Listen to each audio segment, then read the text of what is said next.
आजको यस समारोहका प्रमुख अतिथि माननीय अर्थमन्त्री जनार्दन शर्मा प्रभाकरज्यूलाई आफ्नो मन्तव्यको लागि हार्दिक अनुरोध गर्दछु।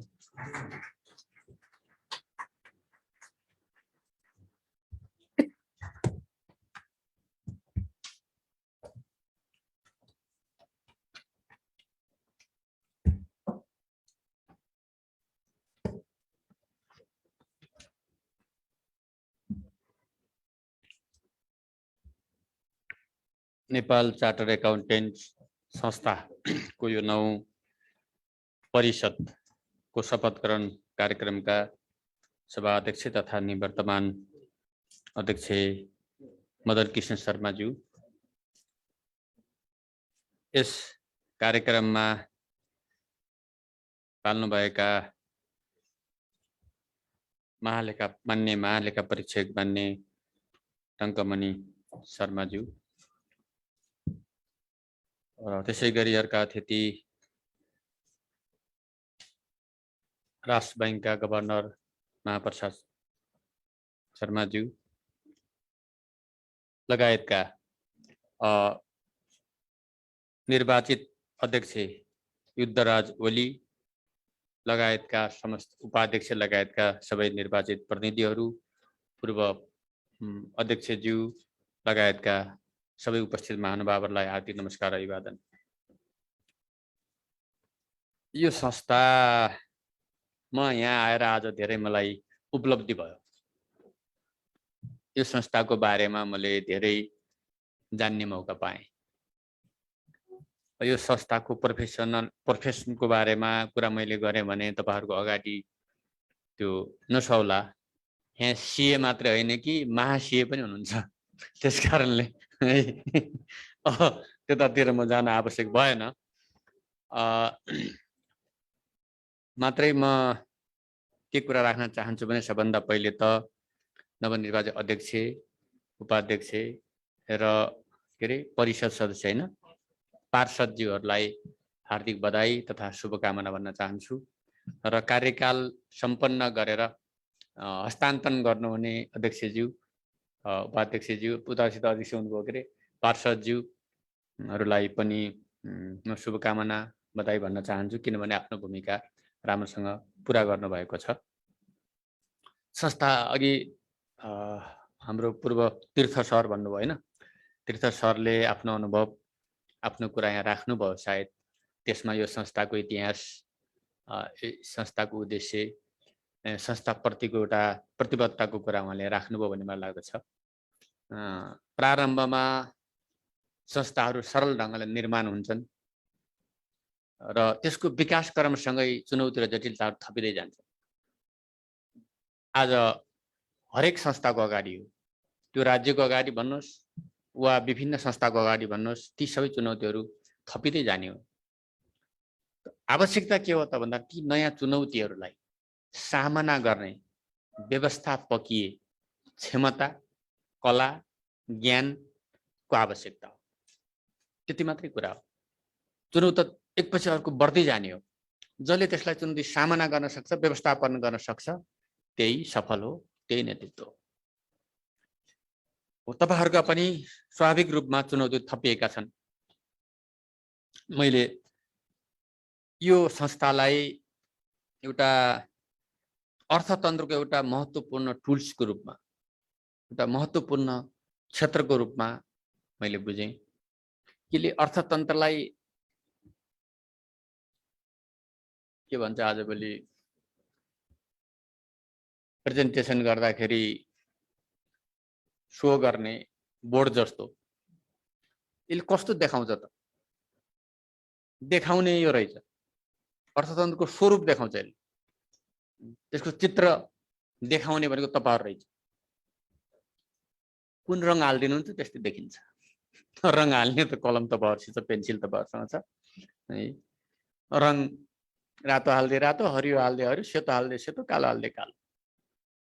हेर्नेले त देखाएको रङ हेर्ने हो नि, त्यहाँ भित्र रङ मिसाउन सक्दैन। त्यसो भएर यो महत्त्वपूर्ण एउटा संस्था पनि हो। वित्तीय क्षेत्रको सुधारको जो प्रश्न छ र यसमा पारदर्शिता आर्थिक परिचालन र उपयोगिता त्यसको उपयोगितासँग इमानदारिता जोडिन्छ।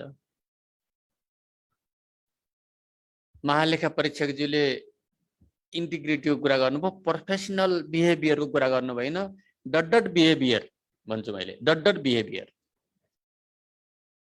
त्यहाँ प्रोफेसनल पनि होला, अनप्रोफेसनल, त्यस कारण मैले डट भनेको। डट बिहेभियरको कुरा पनि यहाँ सँगसँगै आउँदो रहेछ। मैले यही कुरा सुनेर आएको ज्ञान हो है यो, मैले नयाँ कुरा भनेको होइन। यहाँहरूको कुरा सुनेपछि मलाई त्यही आयो, डट बिहेभियरको कुरा पनि त छ, हुँदो रहेछ नि त। त्यसलाई प्रोफेसनल बनाउने कुरा नै यहाँ जोड भइराखेको छ। यो संस्थाको महत्त्व, भूमिका पनि त्यहीँनिर छ भन्ने मैले बुझेको छु। अब यसो भन्नुको अर्थ यहाँहरूको भूमिकालाई मैले फेरि कम आँकेको चाहिँ होइन है, त्यसो दुस्साहसमा गर्ने पक्षमा छैन। तर तपाईहरूले खेल्नुभएको जो भूमिका छ, यो संस्थाले जे भूमिका खेलिरहेको छ त्यसको त म प्रशंसै गर्न चाहन्छु। र मैले अघि भनिहालेँ, उठेका प्रश्नहरूको जवाब दिने, देखेका च्यालेन्जहरूलाई सामना गर्ने कुरा त स्वाभाविक रूपमा छ। त्यो गर्न सक्ने क्षमताको, दक्षताको, दृढताको, इमानदारिताको पनि सँगसँगै विकास होस् भन्ने कामना पनि गर्न चाहन्छु, अनुरोध पनि गर्न चाहन्छु।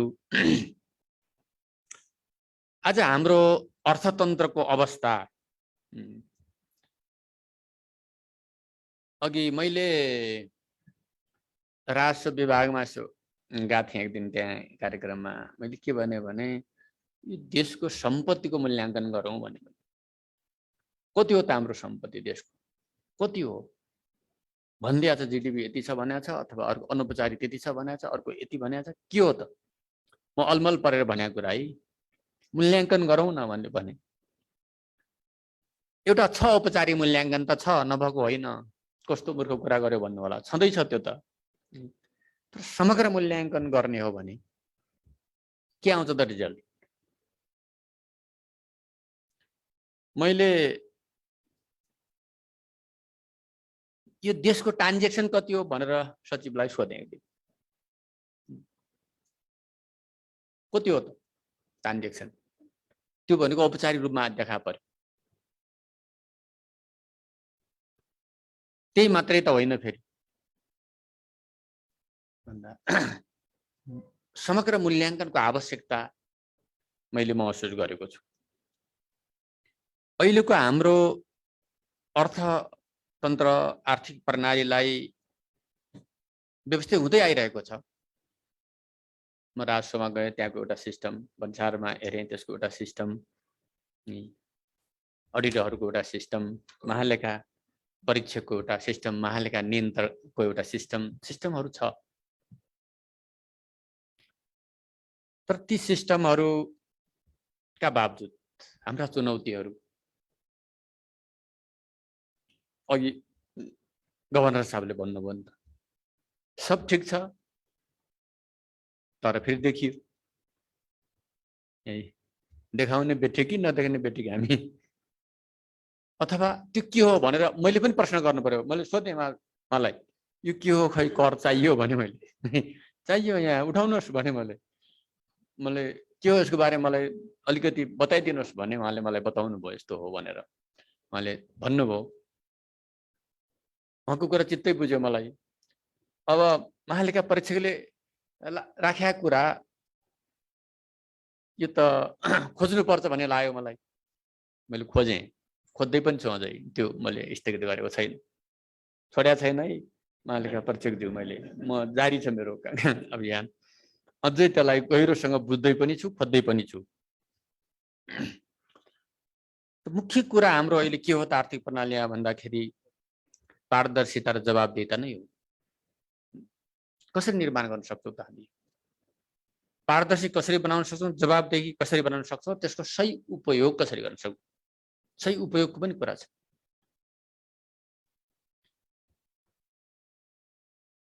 अब भ्याक्सिन किन्ने पैसा रहेनछ, अस्ति बजेट त ठुलो बजेट बनाएको होइन, यति % लाई यताउता पारे मात्रै हो, अरू जस्ताको तस्तै छ, केही पनि गरिएको छैन। तैपनि केही त सम्बोधन गर्नु पर्यो भन्दा सिस्टम भित्रको व्यतिथि हेर्दाखेरि आफैलाई डर लाग्यो। योजनाहरूको कुरा हेर्दाखेरि बर्काहाल लाग्दो अवस्था छ। त्यसकारण मैले के भने यो देशलाई कति सडक चाहिने हो नक्साङ्कन गरौँ। कति लेनका कतिवटा सडक, कुन राष्ट्रिय मार्गहरू, लोकमार्ग, राष्ट्रिय मार्ग, राजमार्ग कुन सहायक, कुन स्थानीय, कुन छुट्याउनु पर्यो। म यतातिर घुमाइदिने, अर्को यतातिर घुमाइदिने, अर्को उतातिर घुमाइदिने, अनि बन्छ कसरी देश? उपयोगिताको सन्दर्भमा हेरेर आयो भने त अनि आवश्यक बजेट कहाँ छ त्यहाँ बजेट छैन, जहाँ आवश्यक छैन त्यही पैसा छ, बजेट छ। सचिवहरूको भेला गरेँ मैले, सचिवहरू आयो खुलेर भन्नुभयो। त्यो खुलेर भन्नुहोस् तपाईँहरूको कुरा भन्दाखेरि उहाँले त्यही भन्नुभयो। किन खर्च गर्नु भएन पुँजीगत खर्च? मैले भन्दाखेरि किन भएन भन्दाखेरि उहाँले त्यही भन्नु, चाहिने ठाउँ बजेट छैन, चाहिने ठाउँ बजेट कसरी खर्च गर्ने हामीले भन्ने उहाँहरूको प्रश्न थियो। यो हिसाबमा आउँछ हान्न थाहा छैन, तपाईँहरूलाई भन्नुपर्ने कुरा हो कि होइन थाहा छैन, तर पनि मैले भन्दैछु।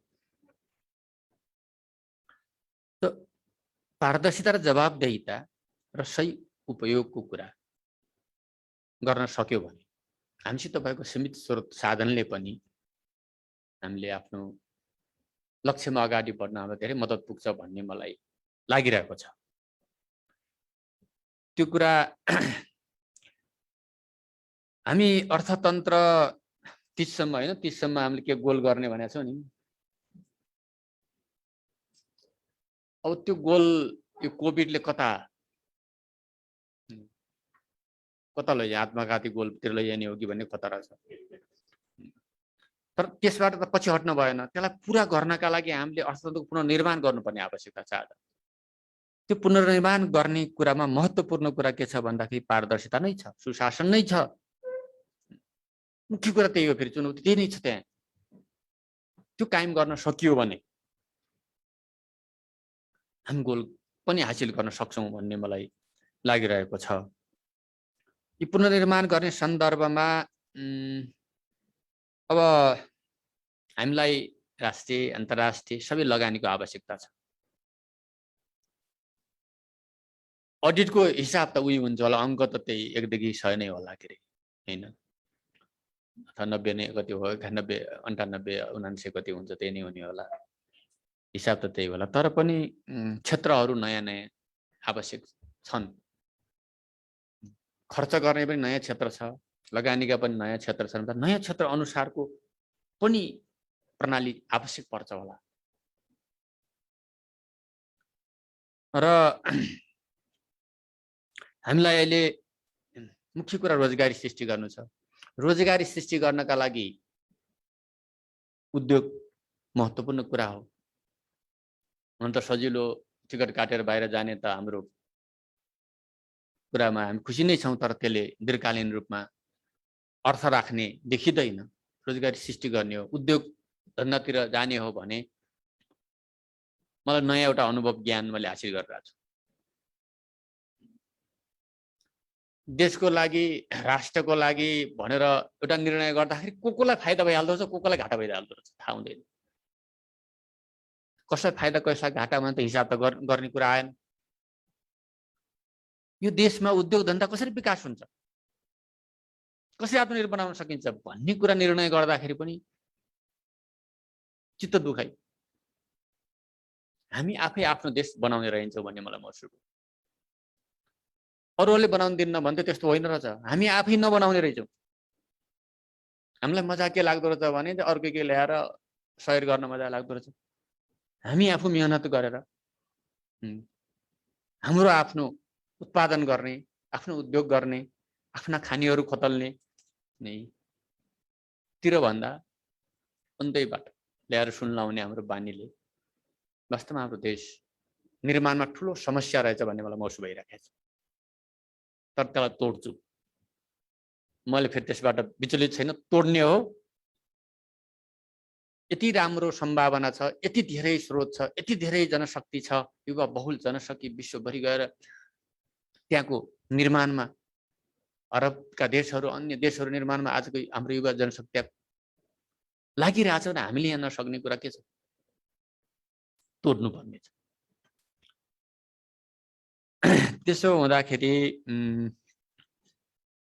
अब यसका लागि फेरि पनि कुरा के हो भने इमानदारी तै हो।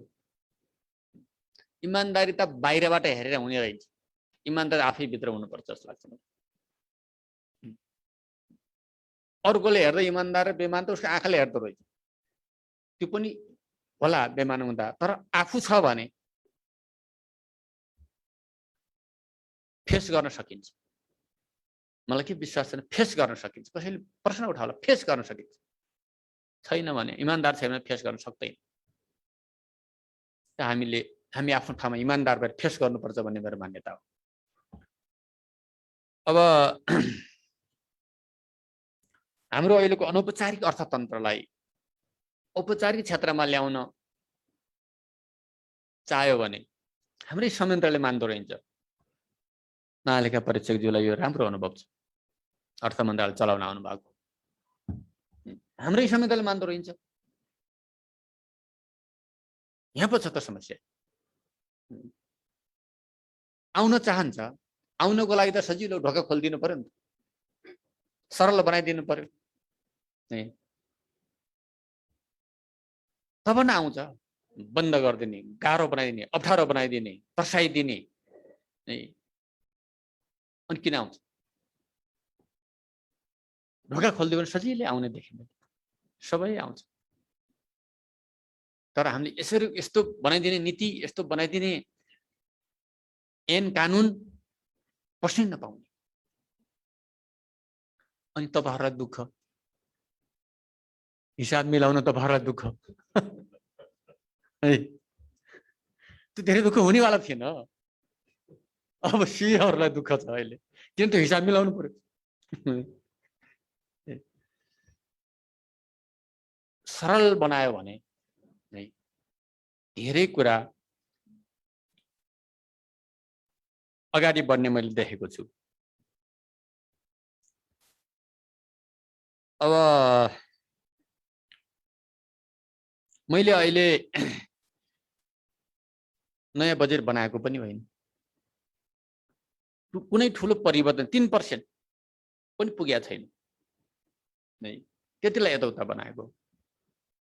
त्यो पनि बजेट झिकेर कसैको हटाइदिया पनि छैन, हटाइदियो भनेर रुनु कराउँछ कसै, मलाई चला पनि छैन। आफ्नै रिस्क मैले अलिकति रासो बढाएर त्यसैलाई यताउता पारेको मात्रै।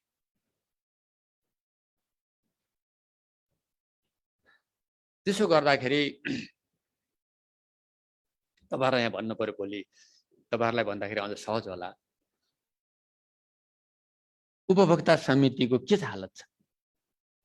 महालेखा परीक्षकलाई जतिको थाहा होला। त्यो संस्था आज भएपछि न भोलि हुन्छ, न पर्सि हुन्छ, न कुनै भोलि खोज्न पाइन्छ, न भेट्न पाइन्छ, पाइँदैन, सकिँदैन। त्यसलाई सिस्टममा लैजानका लागि मैले के भने श्रम सहकारी, पहिला पनि कुरा भएको थियो, श्रम सहकारी जो संस्था हुन्छ, दर्ता हुन्छ, जो रहिरहन्छ। श्रम सहकारीहरू जसले श्रमिकहरूलाई सङ्गठित गरोस्, श्रमिकहरूलाई सङ्गठित गरेर उनको क्षमता प्रयोग गरेर काम पनि गरोस् र श्रमिकहरू सप्लाई पनि गरोस्, दक्ष पनि बनाओस् भन्ने उद्देश्यले श्रम सहकारी मार्फत काम गर्ने। हिजो उहाँहरू सचिव हुने बेला 1 करोडसम्म दिनुभएको थियो। त्यो 1 करोडको आज मूल्य कति छ त? त्यो 10 करोड भइसक्यो, कुरा त्यति हो। 10 करोडसम्म त्यसलाई काम गर्न दिने भन्दा ठुलो हल्ला। यो त विधिमा ल्याउनु खोज्यो, कार्यकर्ताले दिन खोज्यो भन्दाखेरि कार्यकर्ताले उपभोक्ता समितिबाट दिएको छ, मैले त्यसलाई रोक्न खोजेको छु। त्यो कुराले ठिक ढङ्गले बढेन भन्ने मलाई लागिरहेछ। विधिमा संस्थामा ल्याइदिएपछि त संस्था त भइरहन्छ, भोलि त्यो भत्कियो बिग्रियो काम गरेर भन्दा फेरि गर्न सकियो। विधिमा ल्याउने कुरा गर्दाखेरि त्यो कुरा मान्य हुँदैन, प्रश्न उठ्छ। कोभिडमा अब धेरै समस्या छन्, जतातिर समस्या छ। अब अर्थ मन्त्रालय सरकारको नीति अनुसार अब राष्ट्र बैंकले सहुलियत सबैतिर सके जति क्षमताले भए जति सबै पर्याप्तै मात्रामा उहाँले त्यो कुरालाई मोनिटरी पोलिसी लगायतमा ल्याएर अगाडि बढाउनु भएको छ। एउटा पाटो त्यही नै हो।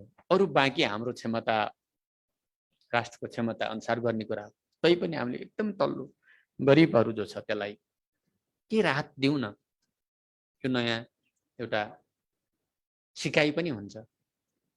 तर उनलाई पनि त्यसले धेरै पुग्ने त होइन, तर पनि सङ्कटको बेला सरकार राज्यले सम्झियो है गरिबलाई सम्झिँदो रहेछ भन्ने त होस् भनेको। त्यसको लागि विभिन्न इन्टिग्रेट त्यो ऊहरू आँकडाहरू भनौँ न राखेर कसरी दिने भनेर एउटा व्यवस्थित बनेको छ। त्यसले आफै छान्छ त्यो व्यक्ति त्यो भित्र पर्छ कि पर्दैन भन्ने कुरा, त्यो बनाएर केही थोरै दिन खोजिएको छ। र त्यसले पुँजी त मल्टिप्लाई पैसा त गर्ने कुरा हो। सरकारको ढुकुटीमा राख्नुभन्दा 5-7 अरब त्यहाँ दियो भने त त्यो त कहाँ कहाँ पुग्ला पुग्ला, गरिबको जेबबाट त फेरि कुनै मार्केटमा जाला, मार्केटबाट थोक मार्केटमा जाला, थोक मार्केटबाट बैंकमा आउला, बैंकबाट फेरि कसैले कर्जा लिएला, के होला त्यही होला नि त।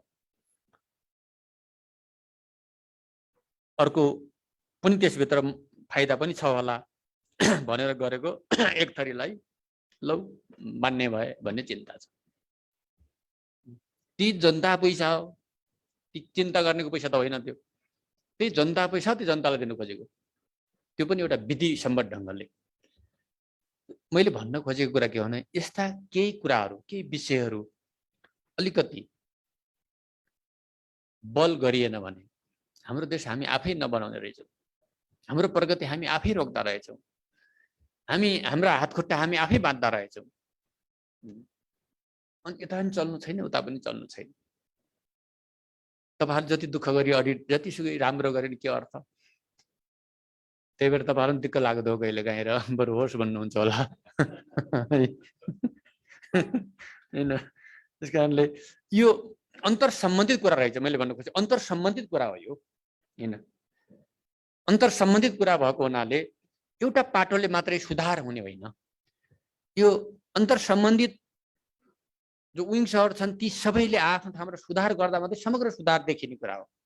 त्यसको अर्थ एउटा पार्टले नगर्ने होइन, एउटा पार्टले पनि गर्दै जाँदा अर्को पार्टले पनि गर्दै जाने कुरा पनि हो।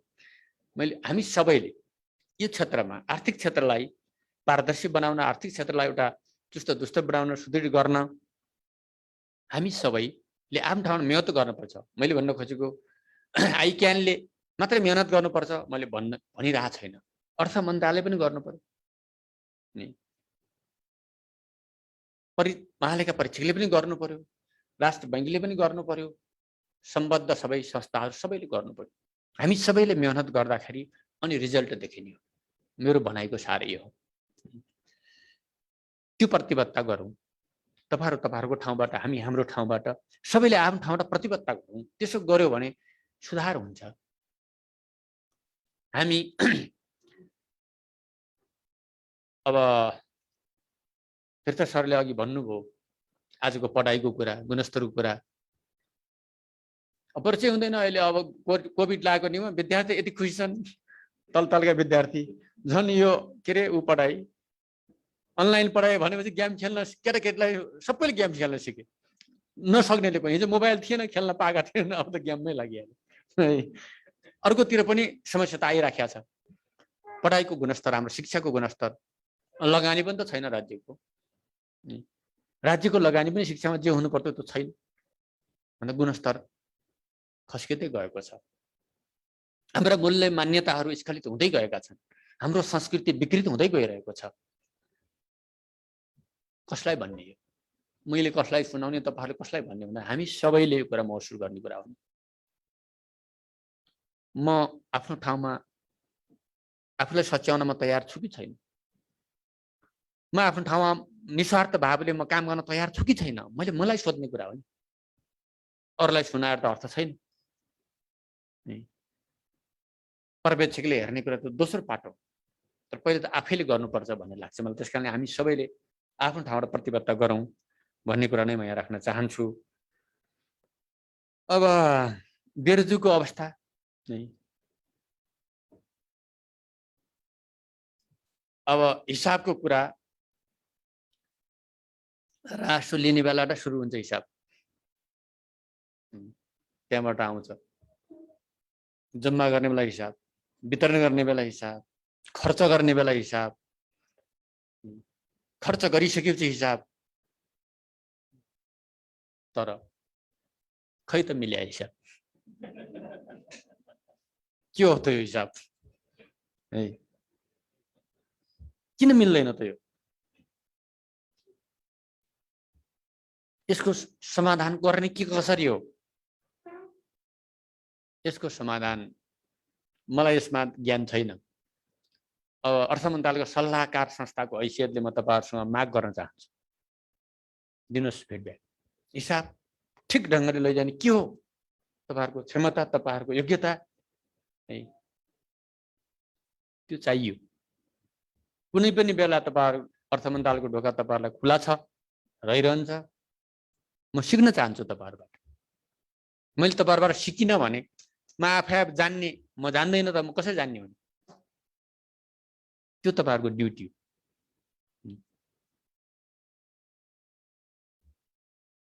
राष्ट्र बैंक वित्तीय क्षेत्रको उहाँले मलाई सिकाउनु पर्यो नि। महालेखा परीक्षक उहाँले मलाई सिकाउनु पर्छ। मैले सिक्न नचाहे पो मेरो गल्ती छ। म चाहन्छु भन्दा तपाईहरुले सिकाउनु पर्यो नि अध्यक्षज्यू। यो हिसाब मिल्ने तरिका सिकाउनुस् मलाई।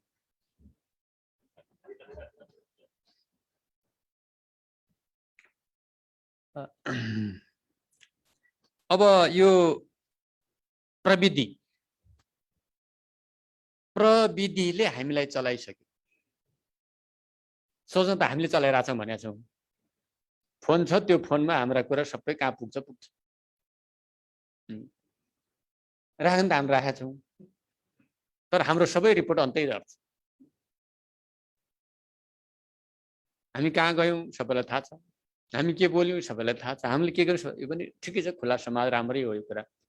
तर प्रविधिले हामीलाई चलाउन थाल्यो। प्रविधिलाई चलाउन सक्ने क्षमता चाहियो नि अब हाम्रो। यहाँ छ चुनौती। म अस्ति राजस्व कार्यालय गएको थिएँ, त्यहाँको त्यो सिस्टम हेरेँ। मैले यो साँचो क्वेसन छ भने सोधेँ क्या म त ज्ञान छैन। यसको मुख्य कुरा कहाँ छ? अहिले त सरकारको हो नि, बाहिर जान्छ अरे क्या डाटा।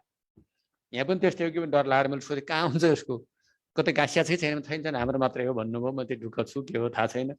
अब महालेखा परीक्षाले अडिट गर्नुभएको छ, त्यहाँ ढुक्क होला है। भन्दाखेरि प्रविधि चलाउने क्षमता यदि भएन भने प्रविधिले हामीलाई चलाइदिन्छ। प्रविधि त सहयोगी हुनुपर्ने हो। कमान उसले गरिदियो भने के हुन्छ त? मान्छेको मस्तिष्क त सिद्धियो त, काम लागेन त। अनि कहाँ पुग्छ यो समाज, यो दुनियाँ? यो चुनौती आज हाम्रो अगाडि छ नि। अब अरू धेरै कुरामा लामो नगरौँ। बेरोजगारीको काहेल लाग्दो अवस्थालाई तपाईँ हामी सबैले मिलेर त्यसलाई एउटा ठाउँमा ल्याउनै पर्यो। अन्य पारदर्शितामा पनि हामी सबै दृढतापूर्वक लागौँ, उपयोगिताको सन्दर्भमा लागौँ। एक दुईटा कुरा मलाई भन्न मन छ। यो हावा भरिएर बढ्ने मूल्यबारे यहाँहरूको के राय छ होला? त्यो राय म लिन चाहन्छु। यसमा धेरै बोल्न पनि मिल्दैन रे, त्यही सिकाएको छन् मलाई। तर हावा भरिएको मूल्य खुस्कियो भने के हुने हो?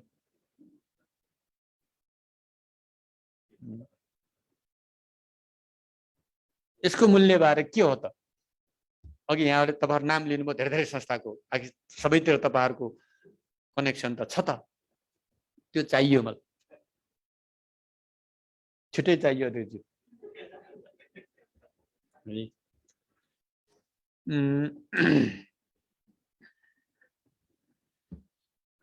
अब यो मैले यहाँ कुरा सुने अघि एउटा कुरा मलाई भन्न मन लाग्यो। कहिलेकाहीँ कानुन व्यवसायी वकिल साथीहरू बस्छु र कुरा सुन्छु कि कुरा सुन्दाखेरि त्यो कानुनको धाराको व्याख्या मिल्दैन।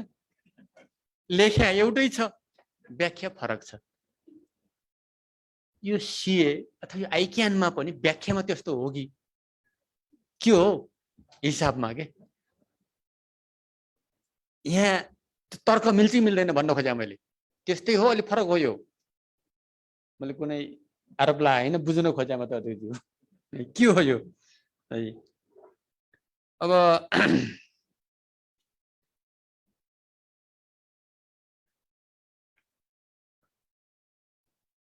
खैर, वित्तीय क्षेत्रको सुधार, पारदर्शिता लगायतका च्यालेन्जहरूलाई तपाईँ हाम्रो संयुक्त प्रयासमा हामी सामना गरौँ र अन्तमा हिसाब गर्दा उहिले अङ्कगणित पढ्दा के अरे शेष अङ्क आउँथ्यो नि। यो एकाउन्टमा शेष अङ्क आउँदैन, आउँछ भने त्यो कहाँ जान्छ शेष अङ्क? मलाई जिज्ञासा छ। धन्यवाद।